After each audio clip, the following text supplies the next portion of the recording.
اس سے زیادہ خوبصورت، ڈیٹیلڈ اور انفارمیٹیو ویڈیو آپ نے آج سے پہلے کبھی نہیں دیکھی ہوگی۔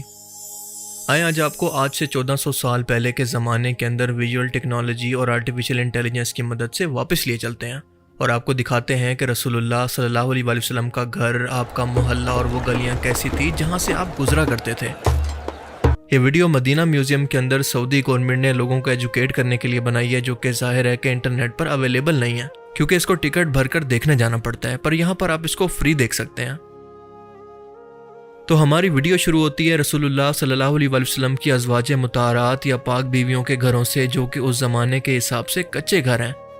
پہلا گھر جو آپ کو ویڈیو میں نظر آ رہا ہے یہ حضرت زینب بنت جحش رضی اللہ تعالیٰ عنہ کا ہے، جن کا تعلق قریش کے قبیلہ اسد بن خزیمہ سے تھا، اور ان کی والدہ کا نام امیمہ بنت عبد المطلب تھا، جو کہ رسول اللہ صلی اللہ علیہ وآلہ وسلم کی پھپھی تھیں۔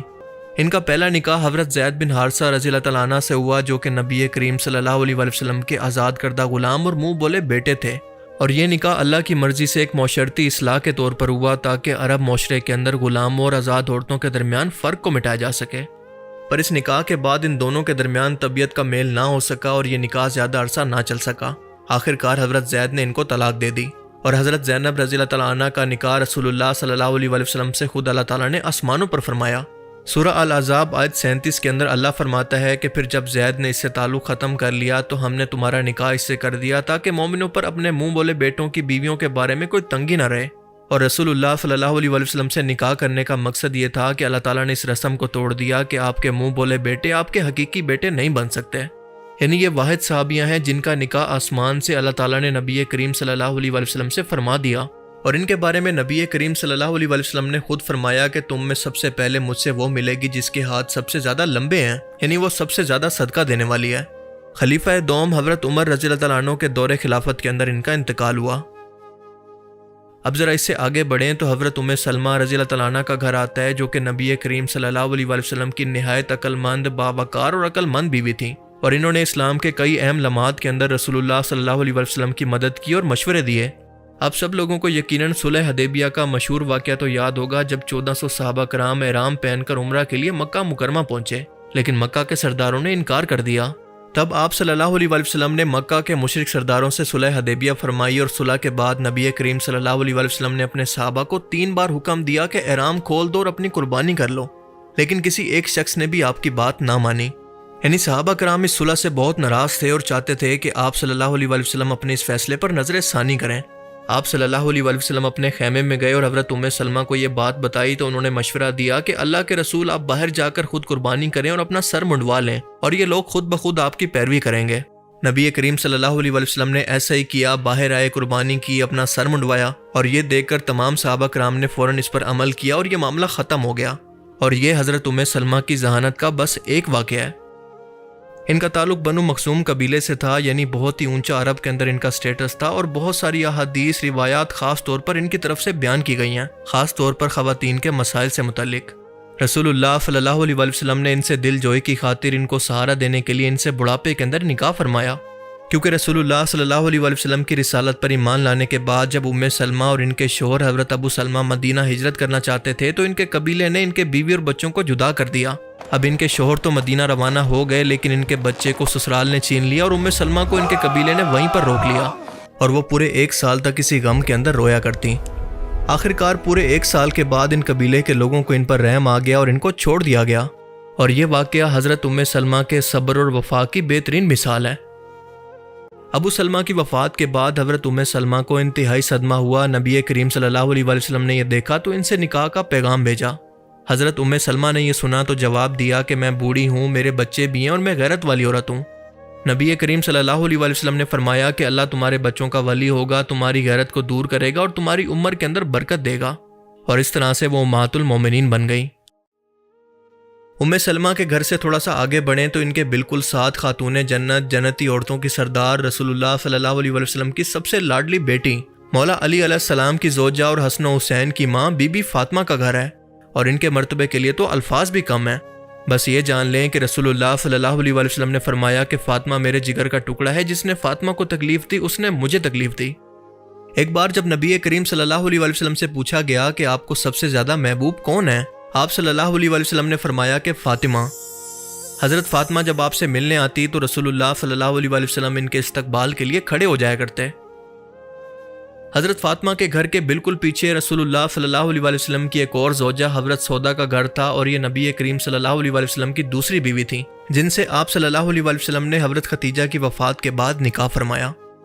حضرت ختیجہ کی وفات کے بعد نبی کریم صلی اللہ علیہ وآلہ وسلم بہت غمگین تھے، اور حضرت سودا بھی اس وقت بیوہ ہو چکی تھیں۔ وہ بوڑھی، سادہ مگر دیندار اور باوقار خاتون تھی۔ نبی کریم صلی اللہ علیہ وآلہ وسلم نے ان سے نکاح فرمایا تاکہ گھر کا نظام سنبھالنے والی کوئی عورت موجود ہو اور ایک نیک اور بزرگ عورت کو سہارا دیا جائے۔ حضرت عائشہ رضی اللہ تعالیٰ عنہا فرماتی ہیں کہ میں نے سودا سے بڑھ کر کوئی عورت نہیں دیکھی جو کہ سیدھی سادی، دل کھول کر صدقہ کرنے والی اور اپنی باری مجھے بخشنے والی ہو۔ اور ایسا حضرت عائشہ نے اس لیے کہا کہ جب حضرت سودا کی عمر بڑھنے لگی اور نبی کریم صلی اللہ علیہ وآلہ وسلم کو حضرت عائشہ زیادہ محبوب ہو گئی تو حضرت سودا نے اپنی باری حضرت عائشہ کو دے دی تاکہ وہ قیامت کے اندر نبی کریم صلی اللہ علیہ وآلہ وسلم کی بیوی کہلانے کا شرف حاصل کر پائیں۔ ان کا انتقال بھی حضرت عمر کے دور خلافت کے اندر ہوا۔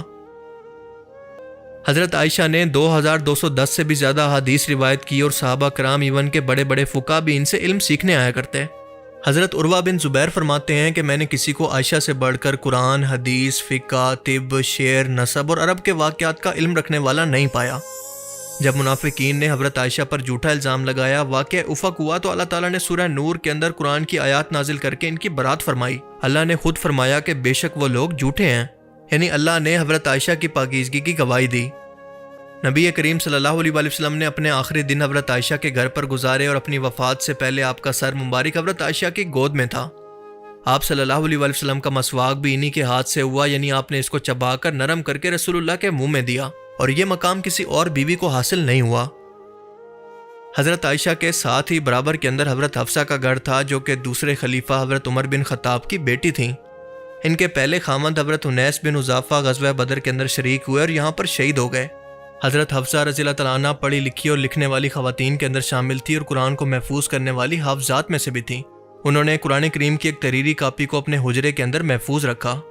نبی کریم صلی اللہ علیہ وآلہ وسلم کی وفات کے بعد قرآن کے جمع کیے گئے نسخے کو حضرت حفصہ کے پاس رکھا گیا تھا، اور اس طرح سے ان کا حجرہ قرآن کریم کے تحفظ کا پہلا سرکاری کتب خانہ بھی بن گیا۔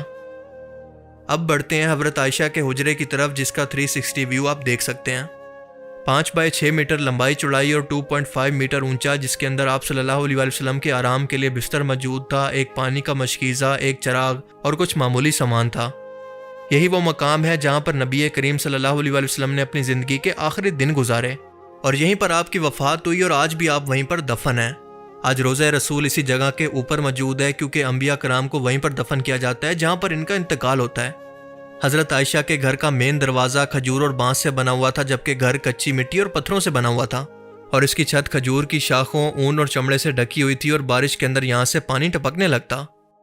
حضرت عائشہ کے گھر سے جڑا ہوا ایک دروازہ مسجد نبوی کا دروازہ بھی تھا، اور یہ دروازہ جو آپ دیکھ رہے ہیں یہ وہی دروازہ ہے جو مسجد نبوی اور گھر میں آنے جانے کے لیے استعمال ہوتا۔ آئیں ذرا اب اس دروازے سے اندر داخل ہوتے ہیں، اور یہ تھا مسجد نبوی کا نقشہ آج سے 1400 سال پہلے۔ 11 ہجری میں رسول اللہ صلی اللہ علیہ وآلہ وسلم کی وفات کے بعد جب حضرت ابوبکر کا انتقال ہوا، تب وہ کیونکہ والد تھے اور محرم تھے تو بنا کسی پردے کے حضرت عائشہ گھر کے اندر جا سکتی تھیں، لیکن جب حضرت عمر کا انتقال ہوا تو وہ کیونکہ نامحرم تھے تو ایک پردے کے ذریعے دونوں قبروں کو ایک پردہ لگا کر الگ شناخت دی گئی، جیسا کہ آپ دیکھ سکتے ہیں کہ یہ ہے رسول اللہ صلی اللہ علیہ وآلہ وسلم کی قبر مبارک، اور یہ ہے حضرت عائشہ کے والد حضرت ابوبکر صدیق کی اور خلیفہ دوم حضرت عمر کی۔ اب رسول پاک صلی اللہ علیہ وآلہ وسلم کی قبر کو الگ کرنے کا مقصد یہ تھا کہ لوگ رسول اللہ کی قبر کی زیارت کر سکیں اور یہاں پر آ کر سلام عرض کر سکیں۔ اور آپ کو بتاتا چلوں کہ اسی حجرے کے اندر ایک چوتھی قبر کی جگہ بھی موجود ہے، جو کہ حضرت عیسیٰ علیہ السلام کے لیے مخصوص ہے کہ جب وہ واپس آئیں گے تو اسی جگہ پر دفن ہوں گے۔ سال 92 ہجری کے اندر ولید بن عبد المالک نے مسجد نبوی کی توسیع کروائی تو حضرت عائشہ کا حجرہ بھی مسجد کے اندر شامل ہو گیا تاکہ لوگ آسانی سے روضہ رسول کی زیارت کر سکیں۔ اور اسی ٹائم کے اندر حجرے کے گرد ایک دیوار تعمیر کی گئی اور اس دیوار کو 5 کونوں والی دیوار بنایا گیا تاکہ قبر کی طرف کوئی بھی شخص آ کر سجدہ نہ کر سکے۔ اب اس کا مطلب یہ ہے کہ اس ٹائم کے اندر بھی قبر پرست مسلمان موجود تھے جن کو روکا گیا۔ اب اس کے بعد کئی صدیوں تک آنے والے بادشاہوں نے قبر مبارک کو محفوظ رکھنے کے لیے متعدد دیواریں بنائی، پردے لگائے، لکڑی اور پتھر کی دیواریں تعمیر کروائی، جس کا مقصد یہ تھا کہ لوگوں کو کسی بھی طرح کی شرکی ایکٹیویٹی سے روکا جائے، ان قبروں کی شناخت باقی رہے اور لوگ قبروں کو معبود نہ بنا لیں، اور اسی وجہ سے زائرین کے لیے باہر سے ہی سلام کی اجازت رکھی گئی۔